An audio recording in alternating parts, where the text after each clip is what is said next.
আসসালামু আলাইকুম। বাংলাদেশ চীন সম্পর্ক কি চীন পাকিস্তানের মতো হচ্ছে? প্রশ্ন ভারতীয় কূটনীতিকের। আসলে এই কূটনীতিক আর কেউ নন, তিনি হচ্ছেন পিনাক রঞ্জন চক্রবর্তী, যিনি কয়েকদিন আগে আরেকটি চটকদার বক্তব্য রেখেছিলেন।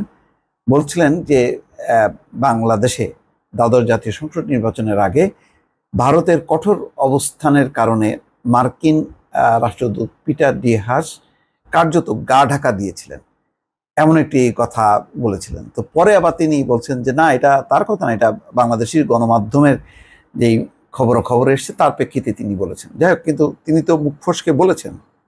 তো যাই হোক, এখন এই যে কথাটা বললেন যে বাংলাদেশ চীন সম্পর্ক কি চীন পাকিস্তানের মতো হচ্ছে, দর্শক বুঝতে পারছেন কথাটার অর্থটা কি?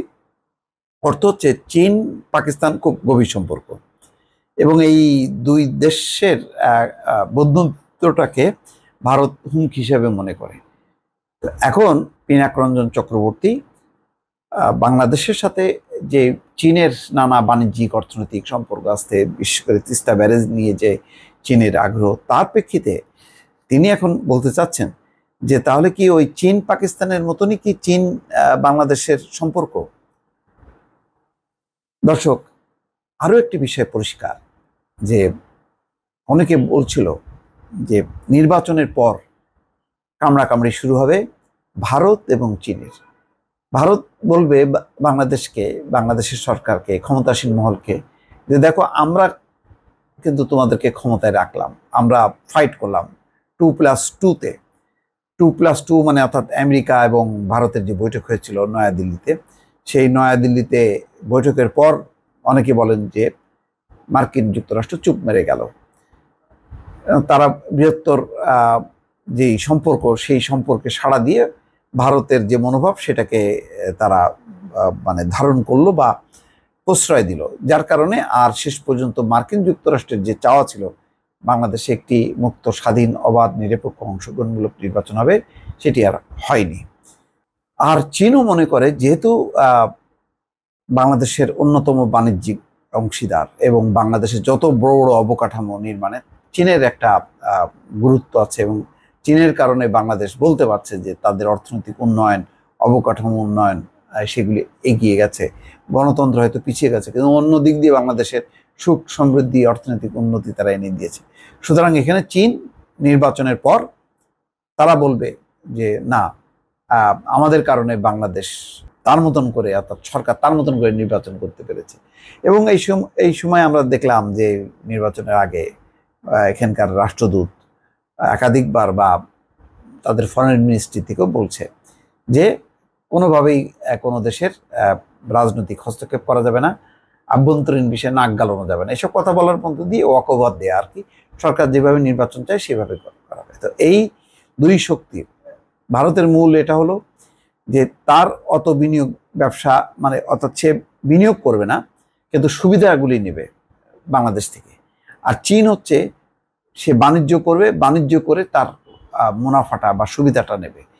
এই দুই সুবিধা ভোগী দেশের লড়াই শুরু হবে নির্বাচনের পর। এখন বোধহয় সম্ভবত সেই লড়াইয়ের যে চলছে তারই একটা বহিঃপ্রকাশ ঘটল পিনাক রঞ্জন চক্রবর্তীর বক্তব্যে। এখন বাংলাদেশ কোন দিকে যাবে সেটা বাংলাদেশ সরকার, যারা কার আশীর্বাদে আসলো, কার সঙ্গে বেশি সম্পর্ক রাখবে, সেটা তারা বুঝবে। এই ভারসাম্যটা কি রক্ষা করা যাবে কিনা, সে প্রশ্নগুলিও কিন্তু পিনাক রঞ্জন চক্রবর্তী বলছেন। নতুন করে এই আলোচনা জন্ম দিয়েছেন যে এবার সরব বাংলাদেশে চীনা প্রভাব বৃদ্ধি এবং এর ফলে ভারতের জন্য সম্ভাব্য সকল হুমকি নিয়ে তিনি মুখ খুললেন। সম্প্রতি এসব বিষয়ে পিনাক রঞ্জন বেশ খোলামেলা কথা বলেছেন, যা সোমবার এবিপি লাইভে, অর্থাৎ ওখানকার কোনো টেলিভিশন অথবা গণমাধ্যমের লাইভে প্রকাশিত হয়েছে। জুলাই মাসের শুরুতে সম্ভাব্য ভারত সফরে দেশটির নতুন সরকারের সাথে প্রধানমন্ত্রী শেখ হাসিনার বৈঠক প্রসঙ্গে তিনি আরো বলেন, এক দেশের নেতার অন্য দেশে সফরে যাওয়া নিয়ে এর আগে ভারতের কোনো সমস্যা ছিল না। অর্থাৎ জুলাই মাসের শুরুতে সম্ভাব্য ভারত সফরে দেশটির নতুন সরকারের, আচ্ছা সেটা নতুন সরকারের মানে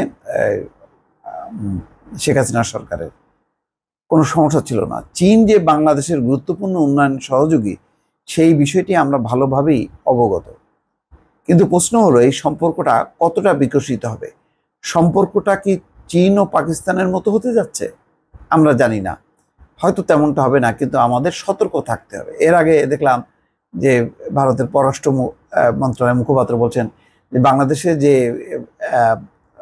বাংলাদেশ এবং চীনের যৌথ সামরিক মহড়া হবে, তার দিকে নজর রাখবে। কেন বাংলাদেশে সামরিক মহড়া হবে, তার দিকে তাদের নজর থাকবে কেন? এটা তো বাংলাদেশের আভ্যন্তরীণ বিষয়। তো সেই বিষয়ে তারা নজর রাখবে কেন? এটা তো বলার কথা না। নির্বাচনের ব্যাপারে তো তাদের বলা সবসময় বক্তব্য যে এটা ওই দেশের আভ্যন্তরীণ বিষয়। তবে সামরিক মহড়া কার সঙ্গে দেবে না দেবে এটা বাংলাদেশের আভ্যন্তরীণ বিষয়। যাই হোক, পিনাক রঞ্জন বলছেন যে তারা দুই দেশের মধ্যে ভারসাম্য আনতে চায়, অর্থাৎ বাংলাদেশ দুই দেশের মধ্যে ভারসাম্য আনতে চায়। এক হাতে ভারত, অন্য হাতে চীনকে রাখতে চায়।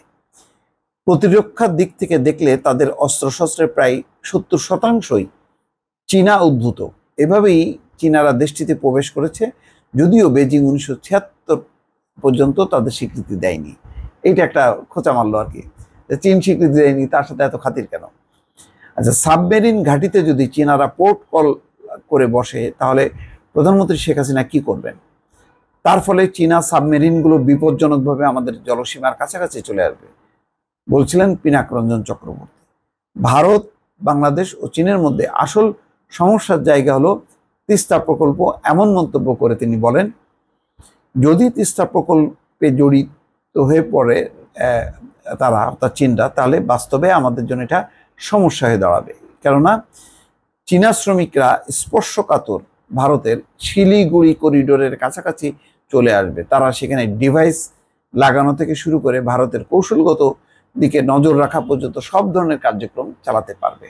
এবিপি লাইভে বলছে যে শেখ হাসিনা জুলাই মাসে শুরুতে ভারত সফরে করবেন, আবার ওই মাসেই তিনি চীন সফর করবেন। সম্ভবত নবনির্বাচিত প্রধানমন্ত্রীর সঙ্গে দ্বিপাক্ষিক বৈঠকের জন্য ভারত সফরে যাওয়া প্রথম বিশ্ব নেতা হওয়ার সম্ভাবনা রয়েছে শেখ হাসিনার। ওই সফরে তিনি বাংলাদেশের কৌশলগত ক্ষেত্রে ক্রমবর্ধমান চীনা পদচিহ্ন নিয়েও আলোচনা করবেন বলে আশা করা যাচ্ছে, কারণ চীনের সহায়তায় 1.2 বিলিয়ন ডলারে ব্যয়ে নির্মিত বাংলাদেশের প্রথম সাবমেরিন ঘাঁটি বিএনএস শেখ হাসিনা চট্টগ্রামের কক্সবাজার জেলার পেকুয়ায় গত বছর কমিশন হওয়ার পর থেকে নয়াদিল্লির উদ্বেগ বেড়েছে।